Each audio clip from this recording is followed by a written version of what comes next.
Tá, o que que a gente vai fazer aqui? De novo, essa aula, esse começo Estão começando a ver malloc, e malloc é uma coisa que vai nos acompanhar também até o final. Ponteiros e malloc, entendeu? Nós vamos usar malloc até o final da disciplina agora, não temos muito para onde correr. O que nós vamos ver nessa parte da gravação é duas coisas. Primeiro que, bem, Grilo, quando está usando ponteiro, o que que eu tenho que garantir para eu poder usar ponteiro com segurança? Com certeza, ponteiro em si. Esquece malloc, mas o que que eu tenho que garantir para eu usar ponteiro com segurança? Que você sabe em qual endereço está acessando, Que ele com qual endereço que o ponteiro está, né? Exatamente. Não, na verdade, não preciso nem saber. Tenho que ter certeza que é um lugar válido.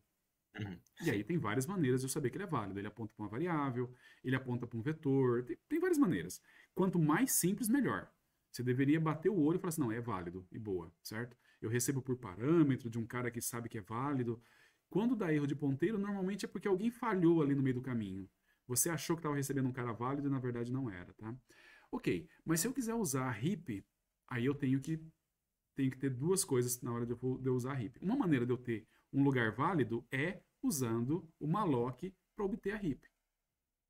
Sempre que você dá um malloc, ele vai tentar achar um bloco e te devolver esse bloco. E aí aqui vem a pegada, certo? E assim, uma coisa que a gente esquece de fazer, na verdade, mas a gente deveria, e eu vou, como professor de CC1, eu vou falar para vocês que vocês devem fazer isso. E eu confesso que não é sempre que eu faço, tá? Mas aí que tá. Bem, antes disso, se eu dei malloc, o que eu tenho que lembrar de fazer, Grilo?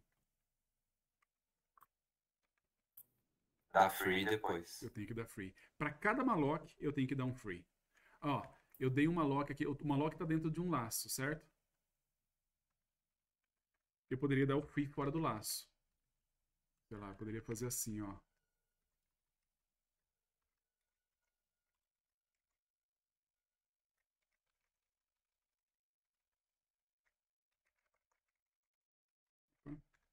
Poderia fazer desse jeito. Tá errado. Por que que tá errado? Porque ele dá n mallocs e um free. Então não é ter uma linha com malloc e uma linha com free. É cada vez que eu executei um malloc, eu tenho que executar um free correspondente. E não adianta você querer fazer aqui um for. Poderia fazer isso aqui, né? For. Opa, eu estou fazendo n freeze. Você acha que isso aqui estaria ok? Não, porque você está dando free no mesmo bloco de memória. Exatamente. N vezes. Eu tô liberando o mesmo bloco n vezes. Está errado também. Eu, eu tenho que dar um free para cada malloc e em cada bloco que eu dei no malloc. Então tem todas essas pegadas aí. Ok. Mas aí tem uma outra coisa que pode acontecer, que é muito raro. Deixa eu voltar. É muito raro de acontecer. Mas para falar a verdade, para você programar corretamente, você deveria fazer isso. O malloc nem sempre consegue. Ele nem sempre consegue te dar o bloco que você quer. Você pode tentar, você pode pedir para ele alocar a memória, ele tenta alocar a memória e ele não consegue alocar a memória que você pediu. E aí, se você não consegue alocar a memória, ele retorna um valor especial que a gente vai usar muitas vezes daqui para frente, que é o nu.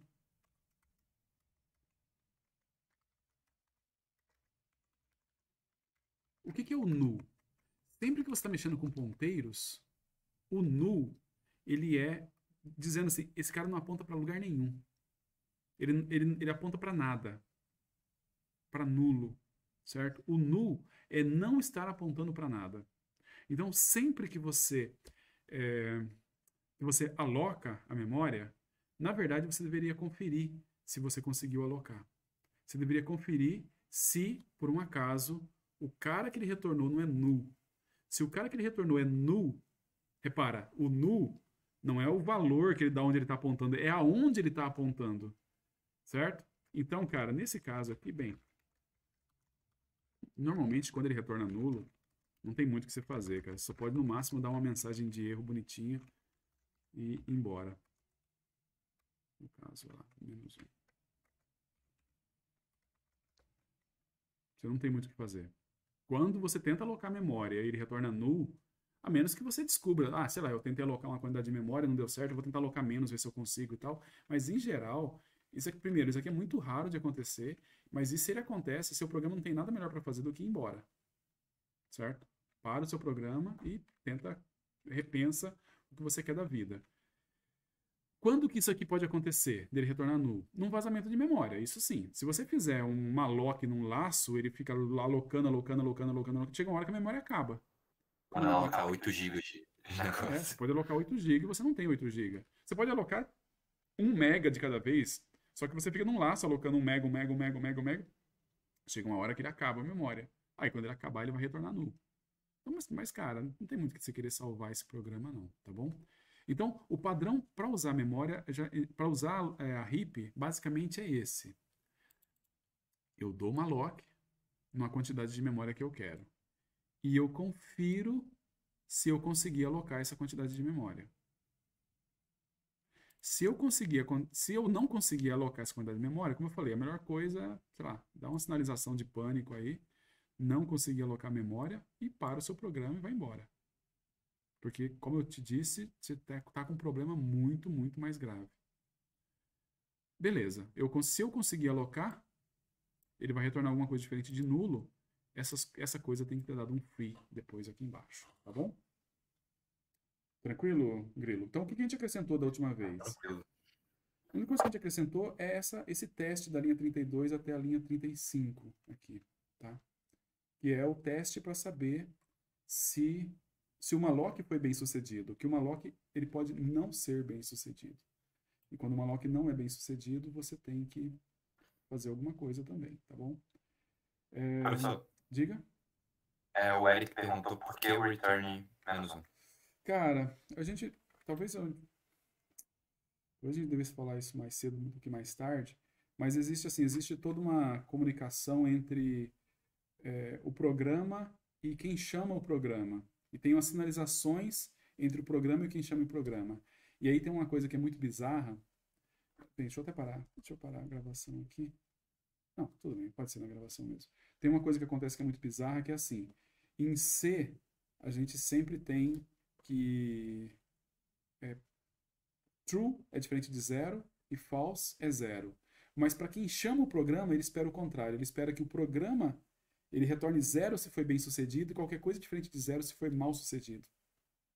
Então, normalmente a gente usa -1 para dar como se fosse um código de erro. Quando você roda um programa e ele, de certa forma, o cara que está rodando o programa consegue saber como é que ele terminou. E aí, se ele terminou com -1, se o programa terminou com -1, você sabe que é um código de erro e que deu alguma coisa errada. Se o programa retornou como 0, é que deu tudo certo. Então, é um pouco confuso, porque é justamente o contrário da lógica que a gente tem em C. Mas aí tem a ver, de novo, com o sistema operacional e não com a linguagem C. O sistema operacional não sabe em que linguagem que você colocou. Exatamente. O correto é o programa no final, ele dá um return 0. Mas não precisava ser necessariamente -1, então. Não. -1 é só o padrão. Poderia até ser 0, inclusive. Se você não usa o retorno para nada, seria 0. Por default, essa função main sempre vai retornar 0. Sim. Entendi. Tá bom? Vamos lá. Eu acho que a última coisa para fazer é a pergunta que foi colocada justamente aqui.